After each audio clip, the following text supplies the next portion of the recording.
रात्री चांगली झोप झाली ना की सकाळी एकदम फ्रेश वाटतं आणि दिवसभर मूड पण चांगला राहतो. सकाळी सकाळी म्हटलं झाडांना पाणी द्यावं, बघते तर काय मोगऱ्याचे एवढे हाल झालेत ना. गावी गेलो होतो तर त्याला 8 दिवस पाणी भेटलं नाही आणि बिना पाण्याचं हे असंच होणार. ह्याच्यावर काहीतरी उपाय करावा लागेल हा विचार केला आणि मग त्यानंतर स्वयंपाकाला लागले.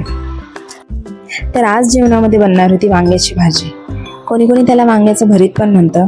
काही नाही, सिंपल आहे. वांगे छोटे छोटे पीसमध्ये कट करून घ्यायचे, थोडासा कांदा टाकायचा, तिखट मीठ टाकून त्याला छान परतून घ्यायचं आणि झाकण ठेवून मस्त वाफेवरती शिजू द्यायचं.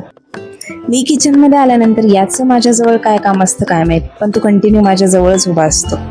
भाजी रेडी झाली आणि दुपारच्या जेवणानंतर आम्ही झेप्टोवरून काही फ्रुट्स ऑर्डर केले होते. तर त्यामध्ये हा एवढा मोठा टरबूज आम्हाला रिसीव्ह झाला. त्याला थंड करून खावं म्हटलं तर फ्रीजमध्ये पण मावत नव्हता. कसा बसा त्याला फ्रीजमध्ये ॲडजस्ट केला आणि मग आम्ही आमचा न्यू अपलोड केलेला ब्लॉग बघत बसलो. शंभूची रिॲक्शन बघा इथे.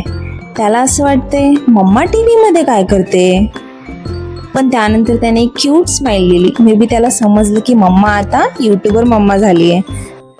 त्यानंतर थोड्या कामानिमित्त आम्हाला बाहेर जायचं होतं, तर बाहेर गेलो, घरी वापस आलो आणि वापस आल्यानंतर आमची ही मस्ती बघा. मंडी पहुंचा सब्जी मंडी बर्फ पड़ी थी, बर्फ में लग गई ठंडी, तगबग तगबग तगबग तगबग. आजच्या पुरतं एवढंच. चला भेटूया नेक्स्ट व्लॉग मध्ये. थँक्यू.